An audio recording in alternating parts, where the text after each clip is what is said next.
Hello and welcome to another episode of We're Not Wizards. My name's Richard. I'll be your host for the Christmas joy of special joyness of kind of inventiveness and Kickstarterishness and positivityness and everything is wonderful and happy, and I'm so excited. And just ultimate massive levels of excitedness here because there's certain people that you meet that come into your life as you're walking down the crossroads of life, and some people, they stop and they ignite a flame in your very being and your very soul, and then you walk away and you leave them and you never see them again. And other people, you manage to keep bumping into them, and every time you do, there's the little bit of, it's like adding a little bit of extra kind of sulfur onto the flame or magnesium, and there's a little bit of a bright spark. These people in the past, some people would say, when you're surrounded by such positivity and energy and greatness, it might leave you feeling a little bit nervous. Some people might even say they were maybe feeling a little bit unsettled. I see what he's doing now. So, got there. With that in mind, I'm going to take you on a journey that involves you going into space, and we're not going to have just one opinion. There's going to be several opinions. So it's not going to be a nebula discussion. It might be an Orange Nebula discussion instead, because I've got Lacey. Ooh, yeah. That's what it's going to be. I've got Marc. I've got like Tom from Orange Nebula here to talk about Unsettled, Reporting which is for on duty. Kickstarter just now, and I'm really, really excited, guys. How you doing? That was such a good intro. It's the first time I've been described as sulfur. So I know. That's pretty exciting for me. Magnesium. You smell bad, but you're fuel for the flame. I don't want to say anything. As kind of expected, Unsettled it's just taken off. I mean, it is the space journey that is going into Warp Factor 10. I mean, how are you guys at the moment? How are you all feeling at the moment in terms, what's the mood like in camp, Mr. Neidlinger?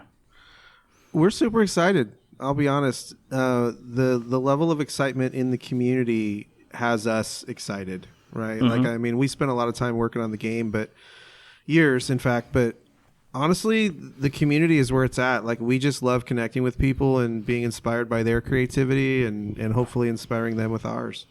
Mm-hmm. You know what really shocked us a lot is, like, you know, we've been working on building this community of people since we started with our first Kickstarter campaign, that, you know, the first one that we canceled.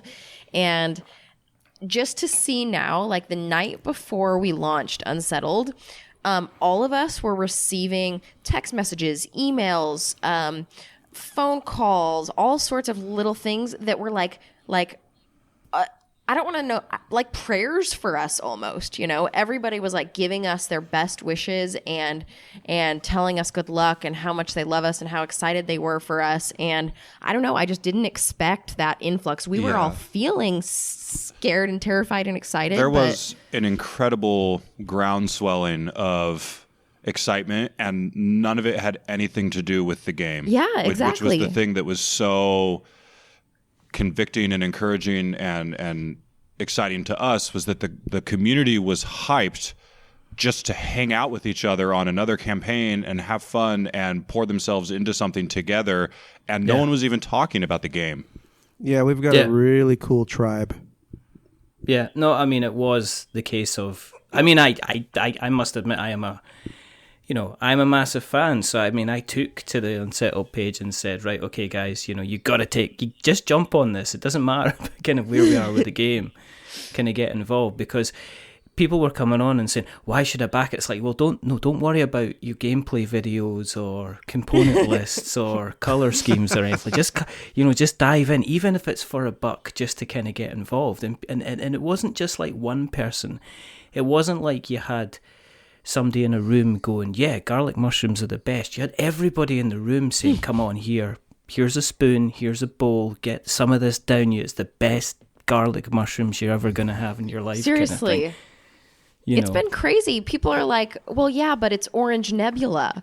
And like just the fact that people are talking about the company that way, like, you know, it's Orange Nebula. Like, yeah, get in on it. You know, it's like, it gives me goosebumps now just saying it out loud, you know? Yeah, it excites us because people are obviously connecting with the community message, which is so important to us, and that is what's exciting to them is very exciting to us. Would you say you're trying to elevate things above a normal kind of Kickstarter campaign?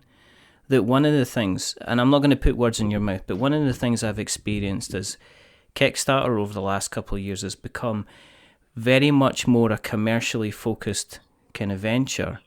And sometimes when I'm looking at campaigns, a little bit of the heart, a little bit of the wonder that got Kickstarter to where it is just now seems to sometimes be slightly missing.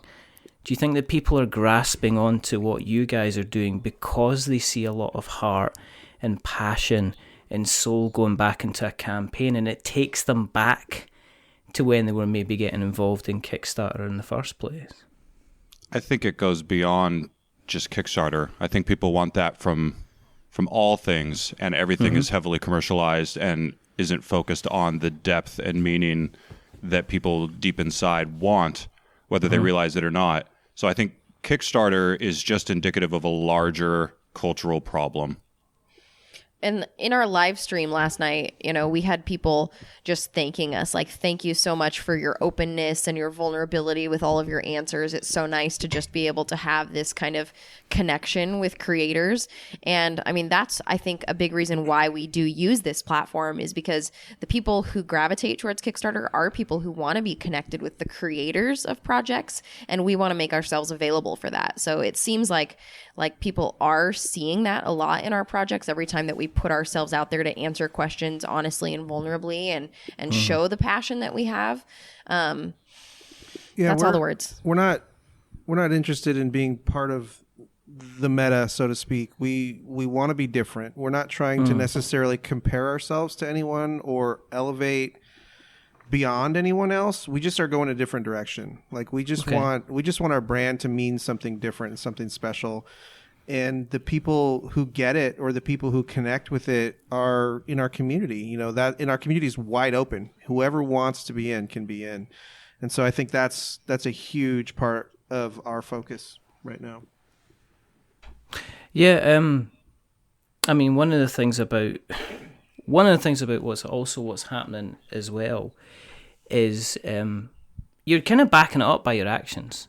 As in the past, when you released the expansions for Vindication, it wasn't just a case, it was like, oh yeah, they're really friendly and they're building up a really, really good community. And now here we go along with kind of like, the apologies for things being kind of 6 months late and things falling behind in schedule. I remember getting like a message on the last Vindication's expansion to say, guys, we're shipping this early. You're going to be getting this kind of earlier than what our shipping date was. So you kind of backed it up with the actions itself. And I think that kind of appeals to the almost the Luddite guys who maybe don't want to get involved in the community as much. But what they want is they're maybe sick of, or not sick, but they're kind of getting continually disappointed by having an update that says, like, we've got some big news and the printer files came back this, or we've got to sort this out. And you guys were just coming in and saying, right, it's been on the boat for ages.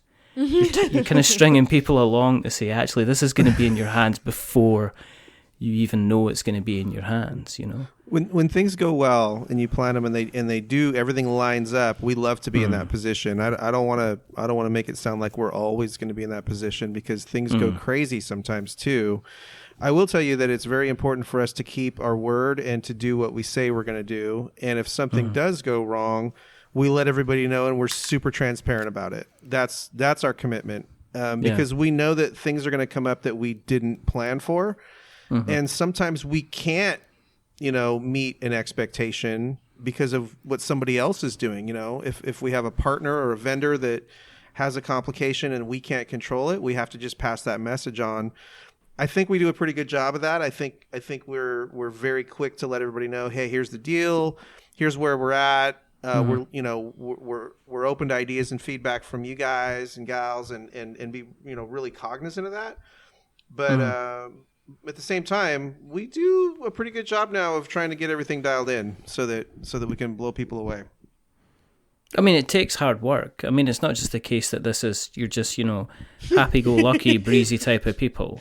I'm sorry, you should have seen the giggles that just happened just now. It's almost like a painful giggle when you said it's hard work. It's like there's no way to encapsulate how much hard work it really is, like how much it takes out of your soul to do every task it takes to run a campaign and fulfill a campaign like this. There's a little bit of dead in both of these men's eyes. there's a spark in there somewhere. I don't want to be the guy that goes off about how hard he works because I find those people annoying. But I'll do it for you. It is a lot of hard work. But here we go. Here we go. Okay. No. Step back. Tom's about to blow. We love what we do, and we care about what we do, and I think it shows. And we'll just let it be what it is. We'll let everybody else be the judge of that. One of the things that's surprising, I mean, talking about Vindication, because Vindication at the time was kind of, and I said this before when we spoke, and it was the little engine that could. That the first time I remember talking to Marc, and you were like, I don't know what I did wrong, kind of thing. I did my campaign, I followed the books, I read the blogs, it didn't happen, and then a couple of weeks later, as I say, we had the conversation, it's like you're fully funded, and you're like, I have no idea what I'm doing. You're like the picture of the dog on the internet, kind of looking at the screen going, I have no idea what I'm meant to be doing now. So, and then obviously Vindication seems to be one of these things that is slowly has maintained a momentum in that there seems to be very few people who are turning around going, I don't get this, I don't understand this doesn't kind of work for me. It seems to be the people that I know that have played Vindication in groups and stuff like that, I've all had a kind of a really good time. I mean, was that kind of like a seed that you sowed that you're like going, well, we knew it was a good game, it was just a case of waiting? Because a lot of games don't have that tail where there still seems to be a continual amount of love. But I know I was speaking to, when I was on the Sporadically Bored podcast only a couple of months ago, they'd got a Vindication to the table for the first time, and they were waxing lyrical about kind of how much fun that they had. What was that phrase you just used? Wax and what? Waxing lyrical. Waxing lyrical. Okay, I'm going to use that. I'm going to use that phrase in my lexicon from now on. Thank you. We have to go back into the Scottish phrase book, I think. Can I jump in on top of that before you go?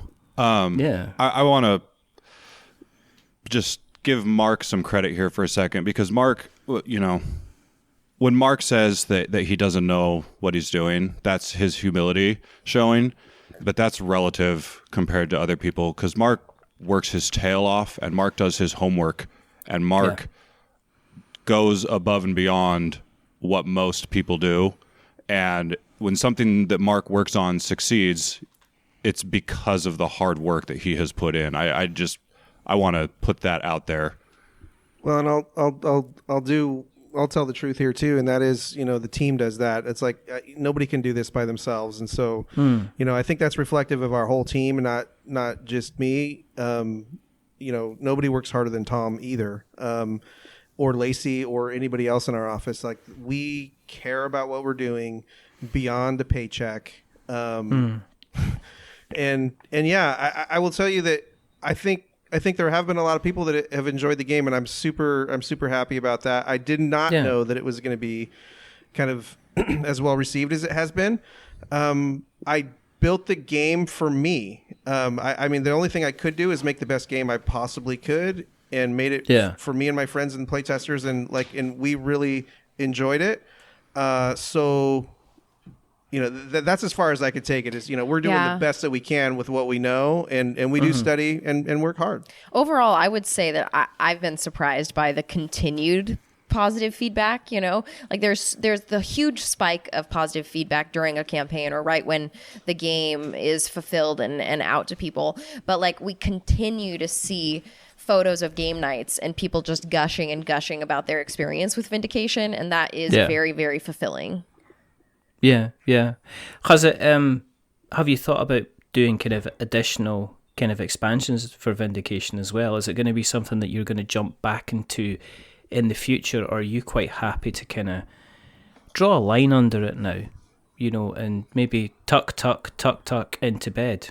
Tuck into bed. That was so cute. That was so cute that it almost changes my Your opinion? my opinion. Yeah. I think. Oh, he just grabbed it. He's got one. Yeah. So we everything that we make. He just kissed it. we don't consider it to be. We don't limit it by being a game. We're trying to make intellectual property or stories or bigger things for people to connect to. We're considering all kinds of things. Maybe we'll do a graphic novel or a book with stories from Vindication or toys or things to inspire people. That's kind of how we think about everything that we make. Same thing with Unsettled. We put so much into it. There's just endless possibilities, and so I think the conversations we have are how can we pursue these and how can we match them up to what our community really desires and it will get the most out of, and how can we inspire people to kind of unlock their own creativity through what we're doing and just share those stories. And I think if you focus on that instead of the business side, I think, you get a lot more buy-in, you get a lot more people want to be involved with what you're doing. And I think inherently it helps the business side. Mm-hmm, mm-hmm. Let's move on to Unsettled because it's storming ahead. It's doing exceptionally well. When you first approached it, did you have a list and said, like, kind of expected things to happen in a space game? And then did you take that whiteboard and chuck it out the window and said, okay, let's start again and just say, like, was it a case of what's going to drive us, what's going to be interesting to us, what's going to make people want to explore and continue to play the game? Did you have a kind of a view of, was Unsettled, did it come into your head kind of fully formed? Or did it take an awful lot of work to get it to where it is just now? Well, we didn't really start anywhere close to that. When we work on a project, we start from what we call the sacred concept here in the office. And the question is, what is the message that we're exploring with this property? And with Vindication, I see what you're doing there on the screen. This is why no cameras. Is this a result of the huge swig of whiskey you just took? No? Stop. No, you can't see the cocaine. Okay. Disregard. I snorted a little. No, when I laughed. Oh God. That's not what I meant. Okay. Oh God. So when we were working on Vindication was an exploration into honor. And that was the sacred concept behind Vindication. With Unsettled, it was an exploration of group cohesion and group trust. And all of the mechanics and all of the discussions came from there. And science fiction is something that we enjoy, but all of that was just a platform on which to have this discussion about group trust. And it was very much secondary in our early discussions. Most of our early discussions were, okay, how does trust work within a group? And how do people respond to each other when trust is different? What influences trust? What does trust actually mean? Is it just binary? Trust is good or bad? Or is trust a little more interesting than that because people behave differently in different types of trust environments depending on what their own personality is? So the theme of the game early on was all over the map because it didn't matter. It was not, at one point it was a game about robots, another time it was a game about a school. That was a fun one. I liked that. Yeah, game. and we'll probably revisit those themes because they were fun. Space but Academy, it was the really point cool. of the game is an exploration of trust in a group. Because if you look at other games where you involve trust, it's usually an extreme amount of trust. If you take, say, for instance, Dead of Winter has like a betrayal mechanic. If you look at Battlestar Galactica, you've got another thing which is a case of either somebody's going to turn out to be a human or a Cylon, so it's an extreme level of trust. There's never kind of like a slow degradation of trust or different levels of trust. It's either a case that this person is going out to the detriment of the group, or everybody, or in a lot of cases, Dead of Winter, it's such a hard game by itself that sometimes you don't bring in the traitor mechanic because it just, in some cases, it can completely kind of collapse the game. In terms of Unsettled, did that introducing like a trust mechanic in multiple levels where the level of trust in the group, has different levels. Did that introduce Did that introduce more challenges in terms of how you constructed the gameplay? Because that would obviously have a cause and effect on how certain things interact with one another, I'm kind of guessing. Yeah, I mean, it dramatically impacts the gameplay. So the whole study of group cohesion and trust is the awareness of what you do and say and how that affects everybody else. Mm-hmm. And so when we started to explore that, we started to get into, okay, well, when trust is high, some people act like this, and they're at their best because it's super safe and it's secure and they're comfortable. Yeah.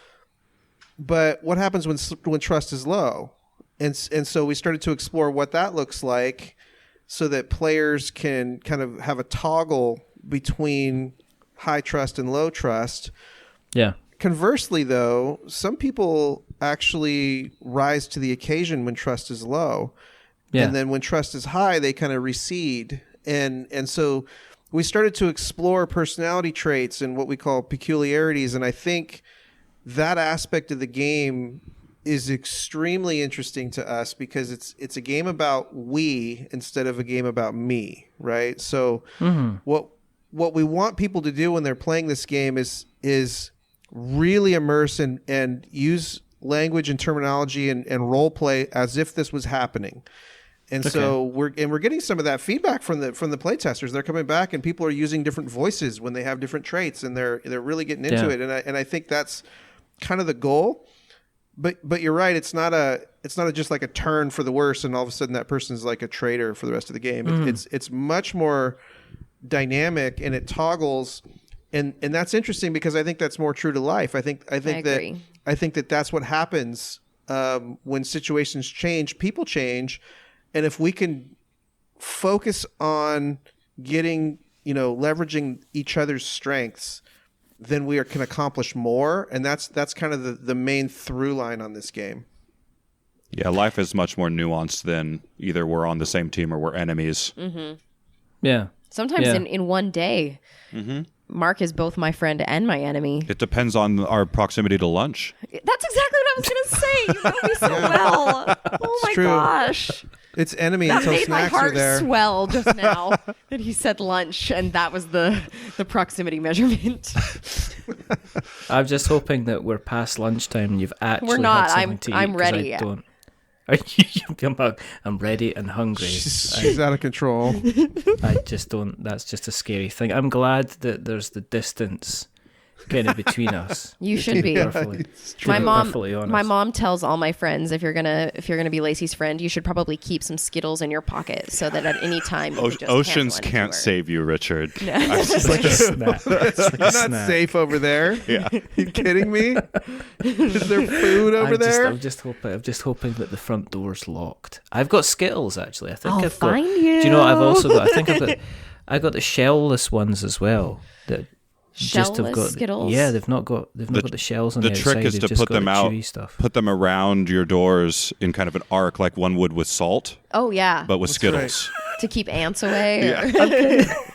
I'm kind of thinking how Elliot would attracted kind of E.T. Yeah. It's sort of an inverse Elliot. Reese's, yeah. You get it. I'm not saying. Yeah, was it Reese's? See, we didn't get Reese's Pieces over here, so really, we always thought there were. Yeah, fun fact about E.T. is that we didn't know what Reese's Pieces were because we never had them, so we always thought they were like M&Ms or Smarties. There was something called a Smartie over here, which is just like it is like an M&M, a small M&M. So that's what we thought about it.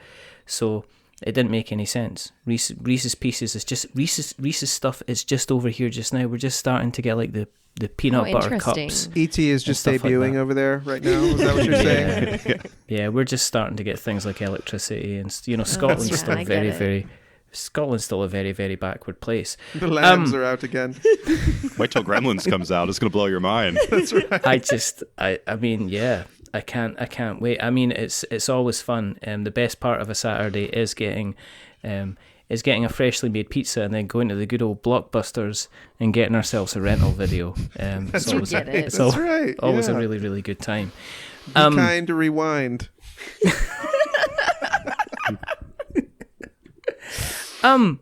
your approach to things is always He's laughing still about his own joke over here. slightly. I'm just trying to work through it.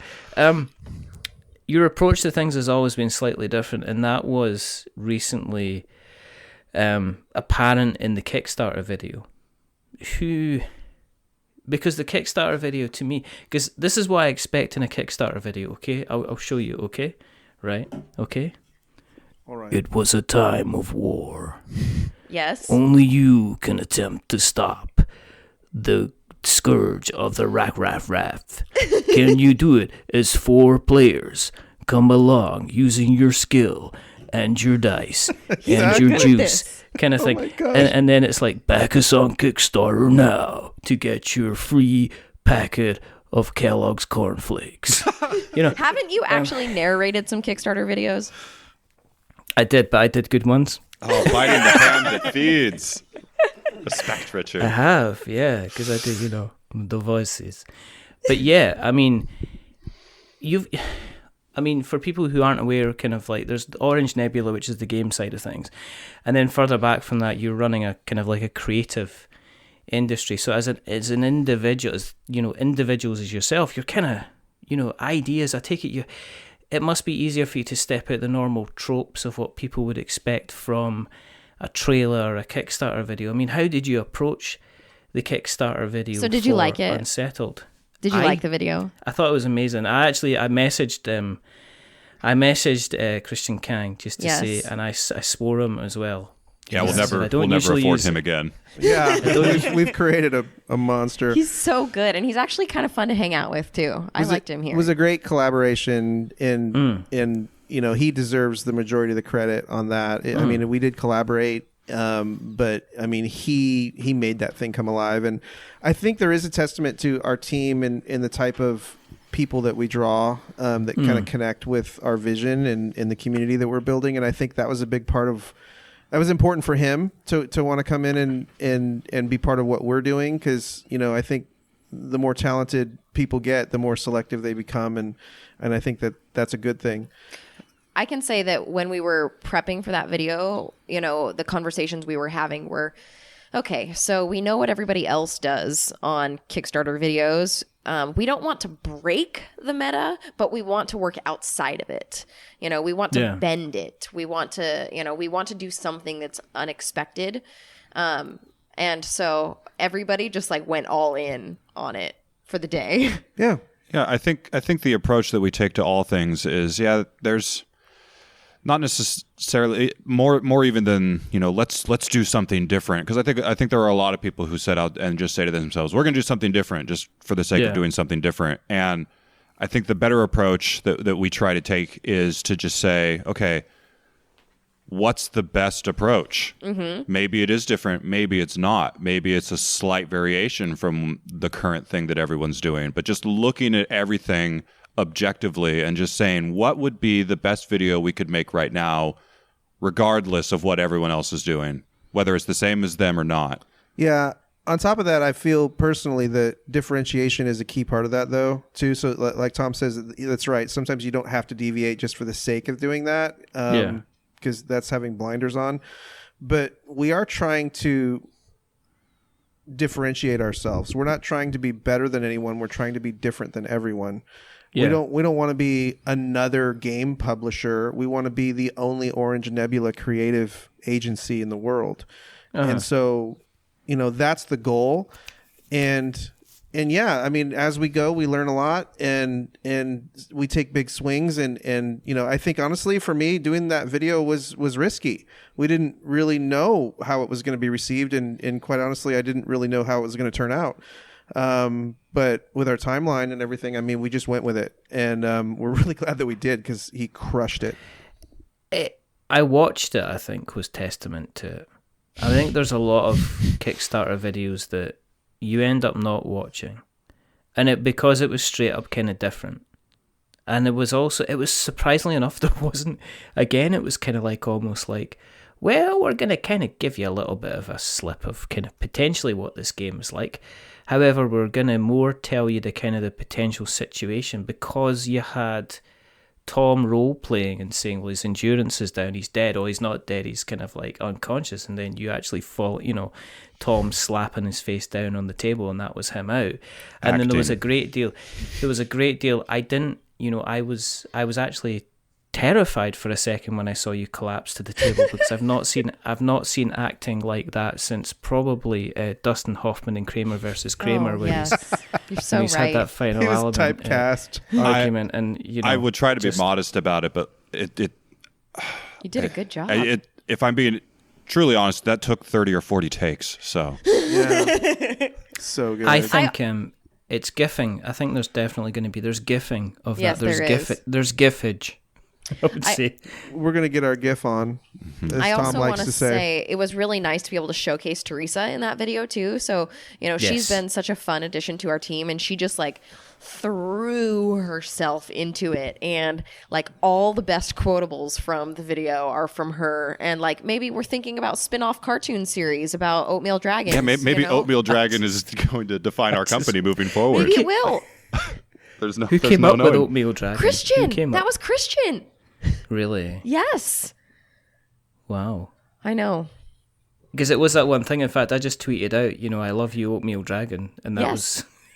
was, there's no other Exactly. reason to do that. Just to, try and to stand on the shirt tails of somebody else who's more creative and successful than I am. To be perfectly honest, but that's how it be in this here bitch of a planet. But There's more but planets. the reception for it was kind of was extremely positive, but it was also very kind of it was a bit enigmatic. People were still going to go, I have no idea what this game is about, but I know that I kind of want to find out more and kind of continue to kind of get involved. In terms of the game, what are people going to expect when they do sit down at a table and start to play Unsettled? I mean, this is probably the nitty gritty, ridiculously terrible question to ask you, but what is your game about? Tom? Well, when you sit down to play Unsettled, you're going to pick the planet that you want to play on. So you'll pick a planet environment, and I don't want to get too into it on the show, but No. the game comes with a number of different planets, and the planets are really the entire content of the game. When you pick a planet, you are picking every single solitary piece of content that goes in, all the cards, all the chits, and you're going to plug them into the framework, which are the components that come in a separate box. And when you sit down to play the game, you are going to start the game with a number of objectives that you need to complete to survive. And before you is an unexplored planet. You're literally just standing on a ship tile. And you start exploring, and you're going to encounter creatures and discoveries and puzzles and strange things that come out dynamically and tell a little story each time you play that's going to be completely different every time.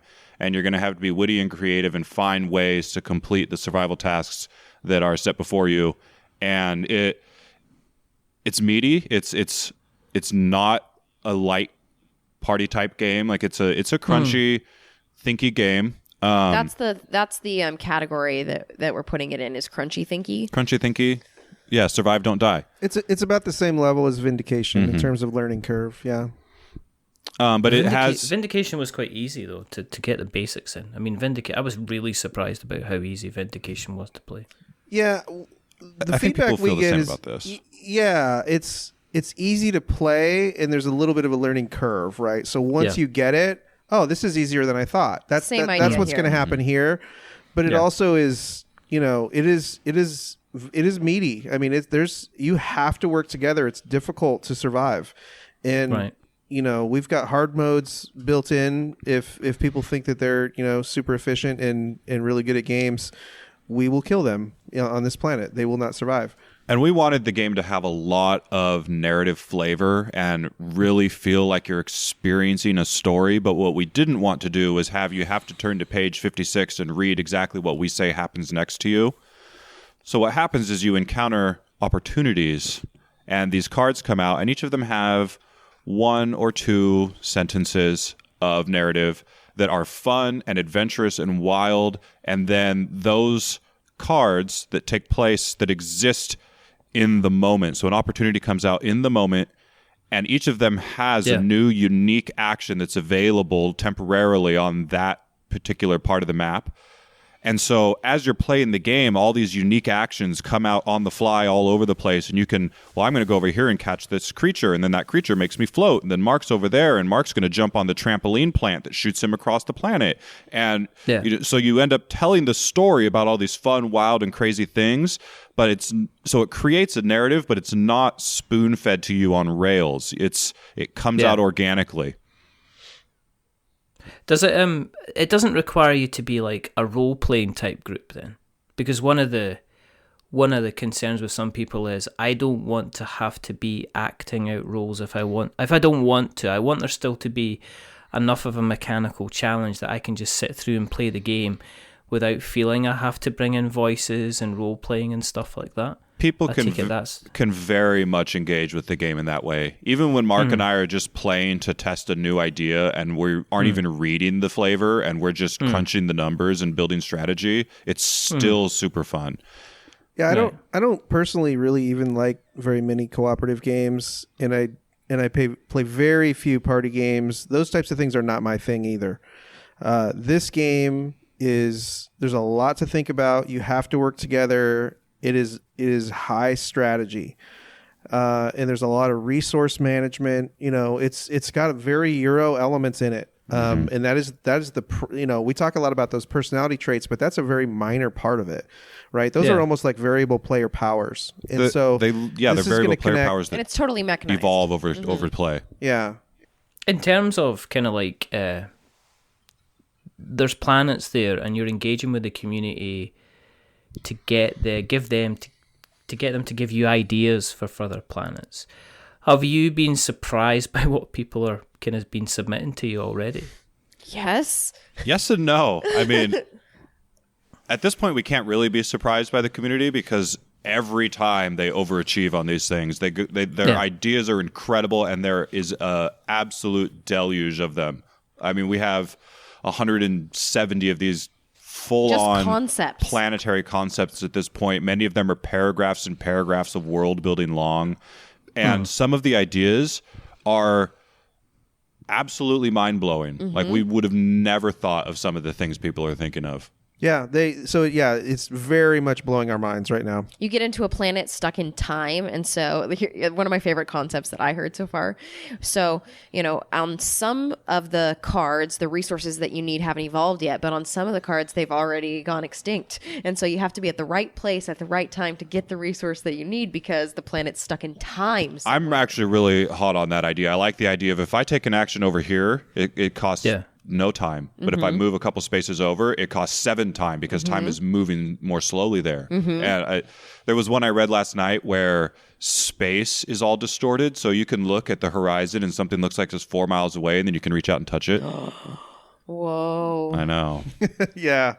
This is the type of thing that we wanted to happen when we designed this. We call it a framework, and I think for a lot of people that's kind of a scary thing. It's really just an engine that we can start to tell myriads of stories in and make a game that is constantly changing and evolving, so 10 years from now it's still getting play on your shelf because it's not the same old tired game.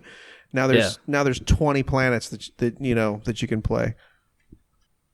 So does that mean there's the opportunity you're going to welcome people that say 2 years down the line they've got their own rule set on BGG with kind of playable tokens and stuff like that? Are you going to be actively kind of encouraging that? Because that seems to be quite a big part of kind of Board Game Geek. People bringing out kind of additional rule sets or how you can play as an FAQs, kind of that kind of thing. And it's almost like sometimes it's a silent part of the community.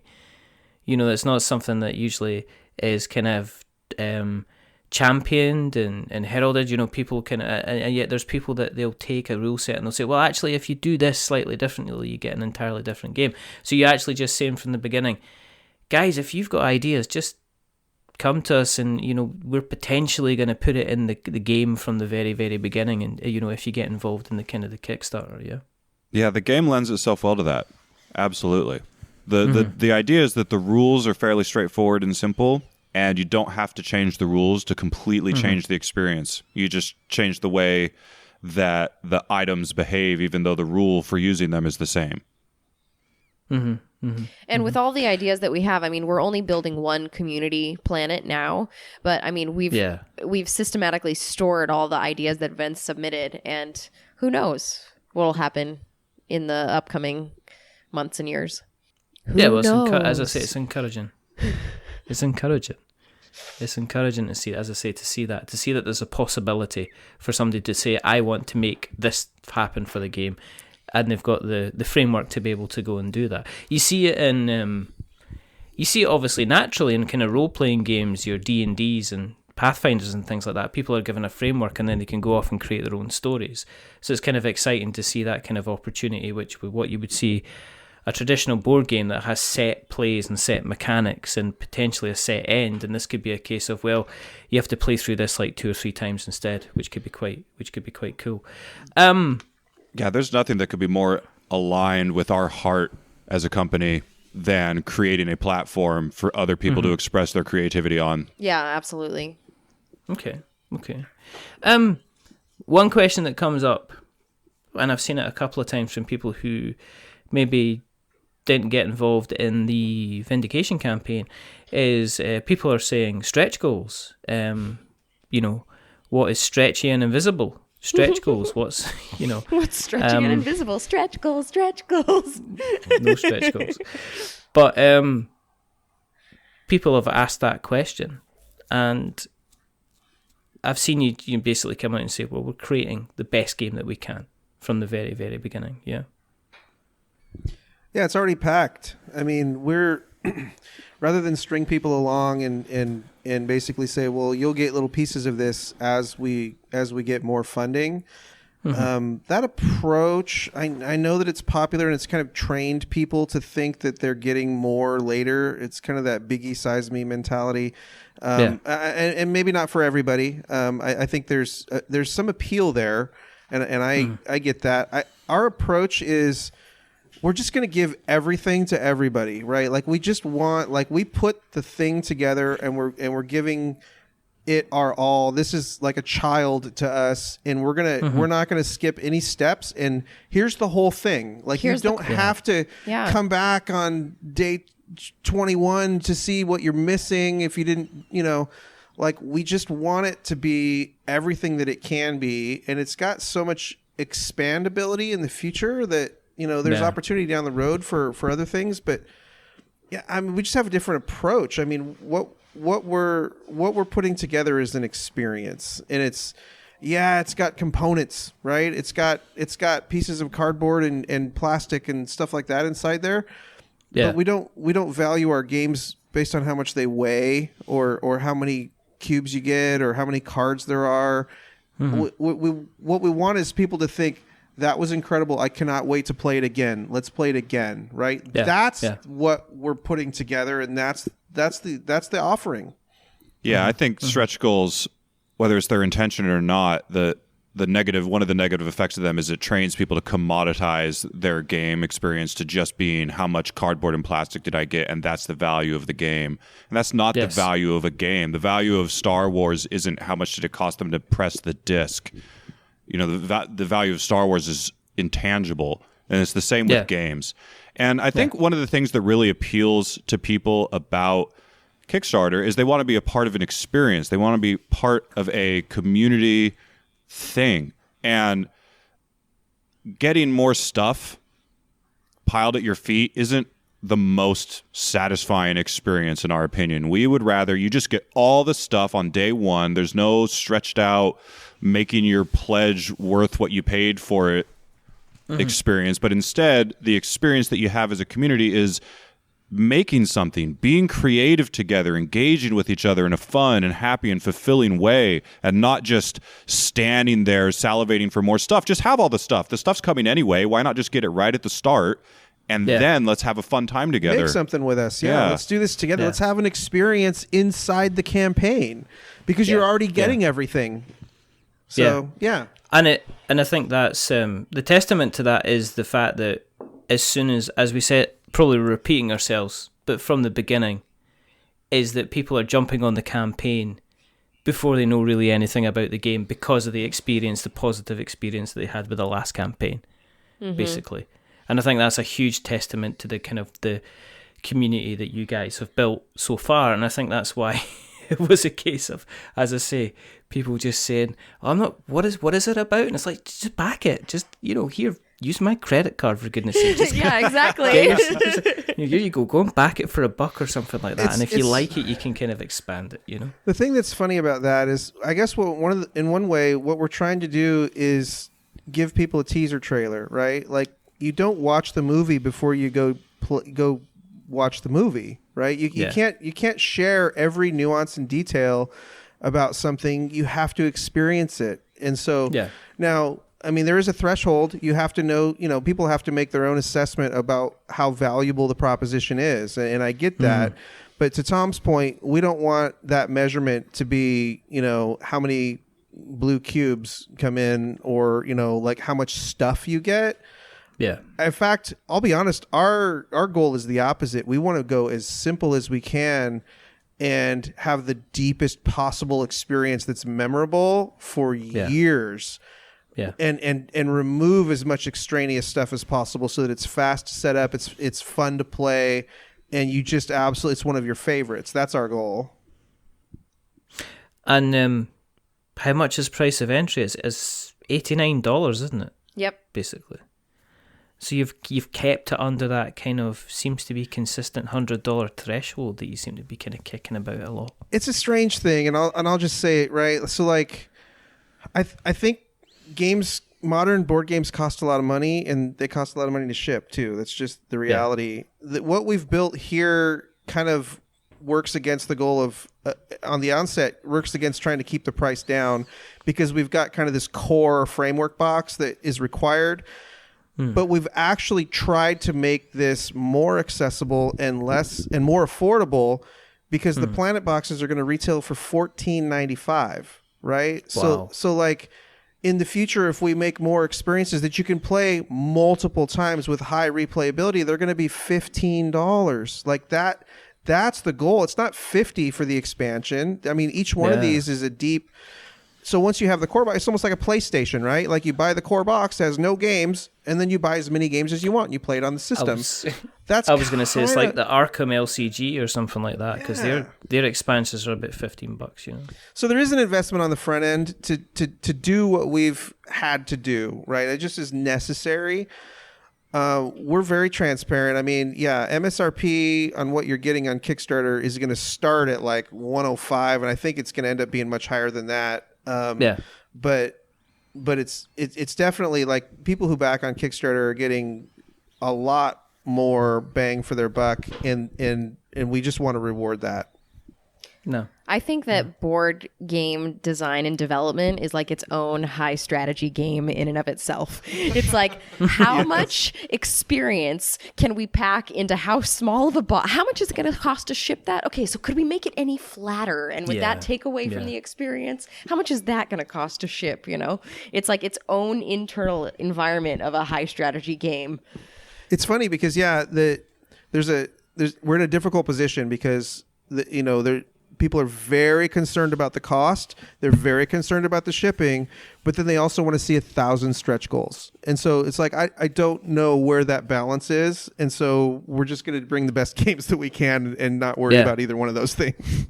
Yeah, no. And I think it's, again, it's like the proof is in the fact that you've got so many people kind of backing you and willing to go on the journey with you. We hit over 4,000 today. Woo! Yeah, very grateful. We're very grateful. It's kind of I don't know. I seem like this is like the sycophant show, but it's kind of well deserved based on that you've put a hell of a lot of work into it, and that it's not a case that you've kind of got lucky. You can tell that it's like you've worked your ass off to get where you are, and building the community is taking an awful work. And building up the trust has taken an awful lot of work, and having people just continually engaging with people always kind of takes an awful lot of work. And in some cases, it's an awful lot more work than some other businesses are prepared sometimes to do. And I think that's one of the overriding factors that makes you different and has kind of helped push the campaign to where it's going to go, and it's still got so long to go. I mean, you said, was it January the 8th? It's going to finish, so it's like, there's still... Look at him laugh at it. It's just like, so what, like, I don't know where you're going to go now. You know, have you pondered six figures, Mr. Neidlinger? Have you thought? Do you want me Could to it be answer? 6 figures? You mean seven Could it be a figures? Could it be? Could it be? No, a million. Yes, okay, a million then. Math. You're so good at math. We hit six figures. Yeah, we all kind of hope and wish and dream, and that would be a big milestone for us. I'll say we have mentioned that, and we're super hopeful. I don't know if it'll happen. If it does, that would be fantastic. It would really help us kind of do more of this. There's a lot of hardworking people here that I want to take care of, and that I think we all want to take care of the community, and so we'll be able to do more with that. I don't know what to expect, and quite honestly, we're prepared for anything. We're prepared for whatever happens. If it stops right now, then it stops right now, and we'll keep doing what we're doing. We're very confident in what we've done, though, so I really just don't have anything but high hopes. Yeah, we're keep our hopes where they should be, high. The reason we're able to put in the work you're talking about is because we're passionate about what we're doing, and we believe that we're doing it for the right reasons. No one here is focused on that seven figures. No one here is focused on this thing as a product. Where the whole goal for us is completely different from that, and so the victory or defeat doesn't come down to the dollar sign at all, and the willingness to wake up at 4 a.m. and get home at midnight doesn't come from the fact that we're really excited about making a product. That's not the driving force. Yeah, we want to be creative, and we want to make as many friends as we can. I mean, who doesn't want? We're just those obsessed things? with friends. Yeah, we just love want people to give around with. We just want to live that gift life. What else is there? There's Reese's Pieces. You're right. That's right. You'll find out about those after you. That shine wears off eventually, Richard. I'm sorry to tell you. Eventually, they're just M&Ms. With a little peanut butter on the inside. I am curious to dive into the Smarties dynamic, though, because you describe Smarties as being like M&Ms, and we have Smarties, and they're not even remotely like M&Ms. They're like tablet sugar pressed together. Sugar, they're like chewing on medicine. Smarties. Delicious medicine. Really? So that's not what you were explaining. That's a very different product. It's a whole different. It's like we're in the same world, but we're on completely different planets. We're going to Now send this is each a other some concept. Smarties. Okay? Yes, Smarties I think we have exchange. to do- You we have send to me make some this happen. Smarties. I will send you some Smarties, and our eyes will be open. I think ours will lose. I don't like them. The white ones. Let's get the big ones. Let's gross. let's take care of Are Richard. those even What is this? called Smarties? Yes, they're called Smarties. Let's get them Aren't sorted the big out. ones We'll get them something sorted different? out. You're talking about Neckos. Yes. Necco Which Neckos. wafers, You have those are Neckos different. over there? No. Those are old But school candy. we are God. starting to get all the strange American candies, because what happens is you get these. American candies. Well, they are strange American. The Strange American Candies is the name of my second album for my punk band.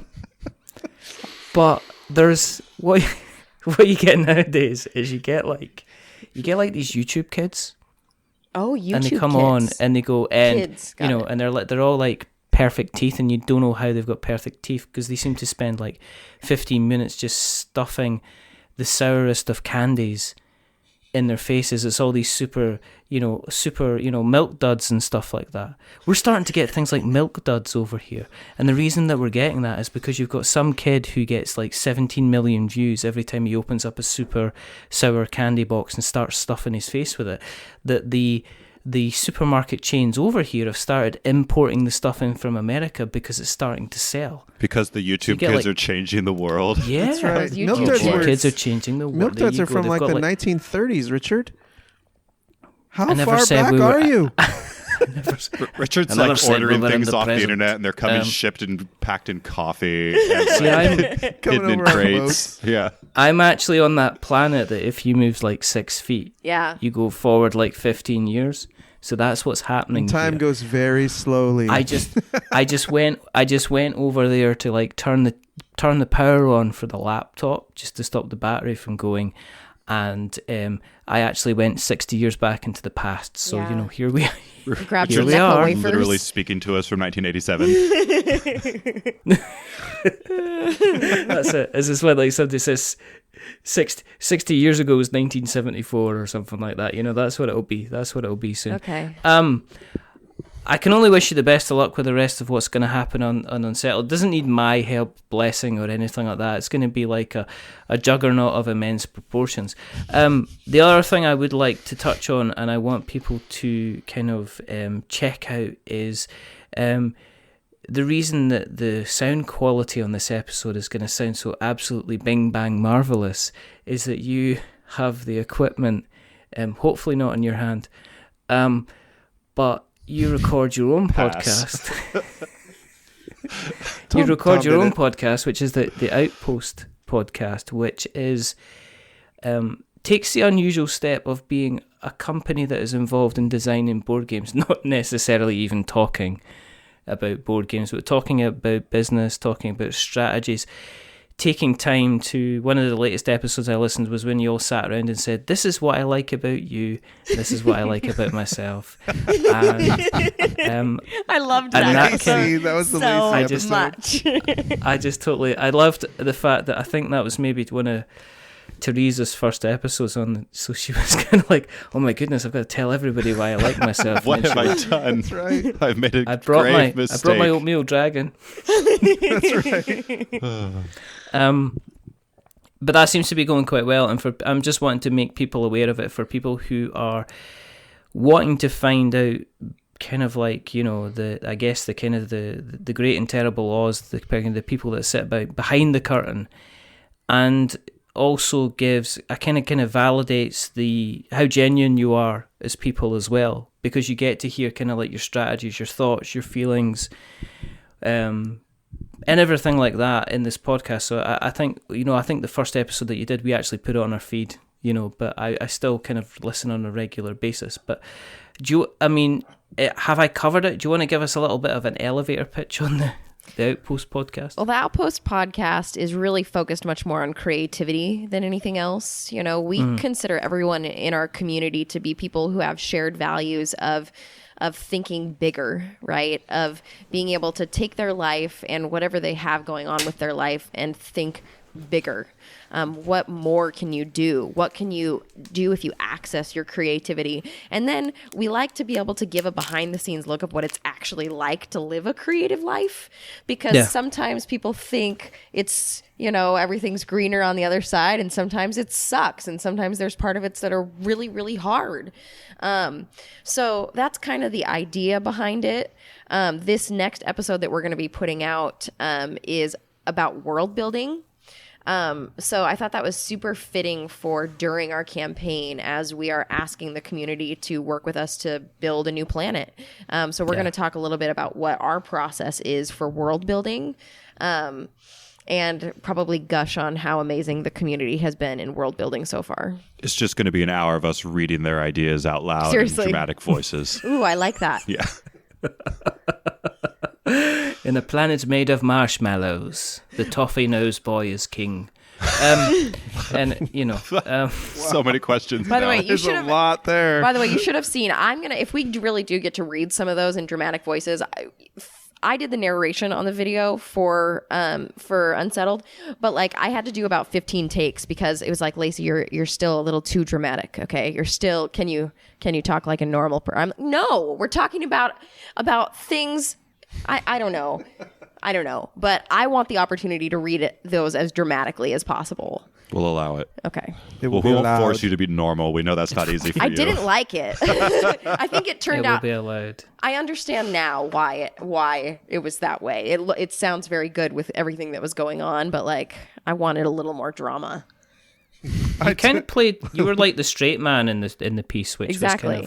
was kind of really, really interesting to me. Because I must admit, when I first heard the voiceover, I went, I can't tell if that's Tom, or if that's Lacey. Nice. Because, and then I went, oh, it is, it is Lacey. So there you go. But it was fantastic. If people have listened along tonight and they've went, I just need to cover myself. I want to find myself an Cover Orange myself with Nebula Orange duvet Nebula. blanket, put the biggest tog duvet I can find, and then just cover myself from head to toe in that wonderful Orange Nebula warmness and fluffiness. Where do you exist on the internet webs? Where can we find you? So on social media, you can find us at Orange Nebula, Facebook, Instagram, Twitter. Our website, orangenebula.com. Sign up for our newsletter. That's where we send all of the best stuff. And then finally, we have 3 Facebook groups now. So we've got the Outpost community, which is basically a bunch of memes and talking about pop culture-y things all the time. We've got the Vindication board game group where people are sharing their experiences, asking questions. And the hot group right now is the Unsettled group on Facebook, where everybody's hyping up, and I don't know, it's very fun. Where they're currently ripping up that video and turning it into crazy GIFs. Yes, that's what's happening. It's a madhouse. Which is and we love deserved. Utterly. Did I miss anything? Utterly I think deserved. that's everything. No, that's where we are. I don't think so. We will obviously make sure that the links are put in the show notes, and the show notes are spread far and wide, like Oh, I know where else we some are. kind of. Where else are we? We're on Kickstarter. Oh, and Board Game Geek. Yeah. Yeah, and that Kickstarter, the Board Game Outpost podcast is on iTunes, Spotify, all over the place. all the good places, and all the bad places where you can get podcasts as It's well. an RSS You know, feed, man. You don't get to pick, really. No, it just goes wherever it wants. It goes wherever it wants to. If you want to keep an eye on what we're up to, then there's a couple of places that you can go. You can go to the internet web, search for We're Not Wizards, and you'll find us in all the different kind of worn out faces, worn out places, bright and early for the daily races. You'll find us on Twitter and Instagram and Facebook, and you'll find us on our blog, which is Blogspot, which is we'renotwizards.blogspot.com. You'll find our website, which is we'renotwizards.com. We've got this like a shop on Amazon for some reason, because we're now an official influencer.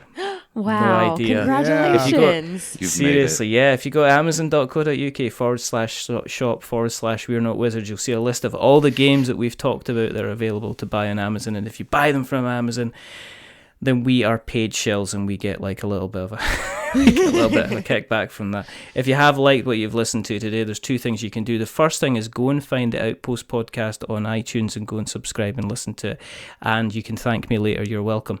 The other thing you can do is go and check us out on the various podcast catchers of choice, the ones that have got the word pod in them, the ones that have got the word cast in them, and the ones that have got neither, like Player FM.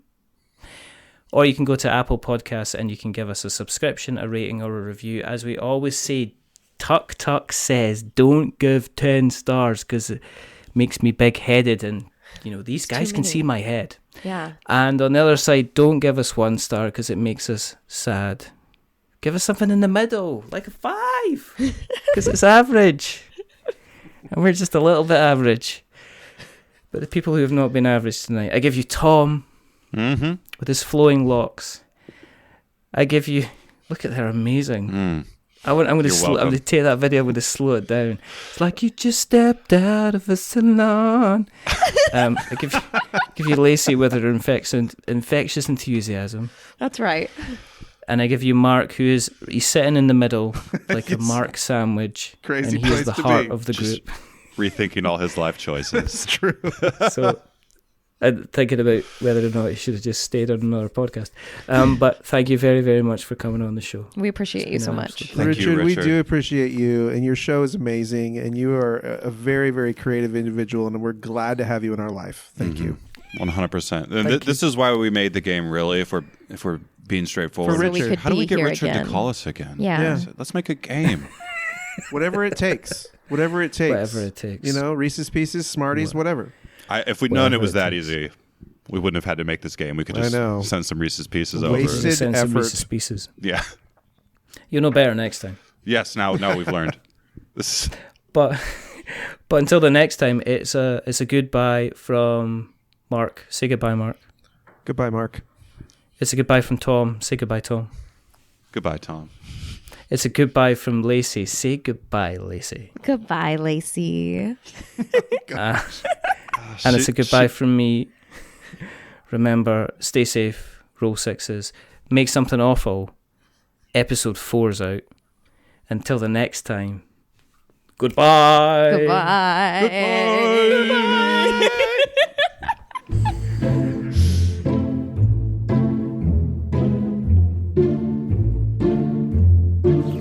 wizard is never late.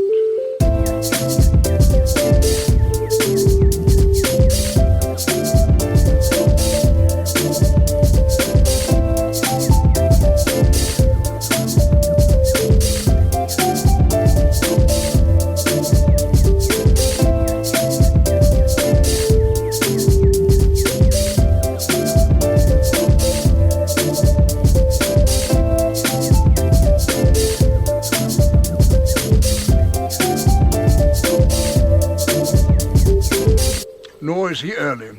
He arrives precisely when he means to.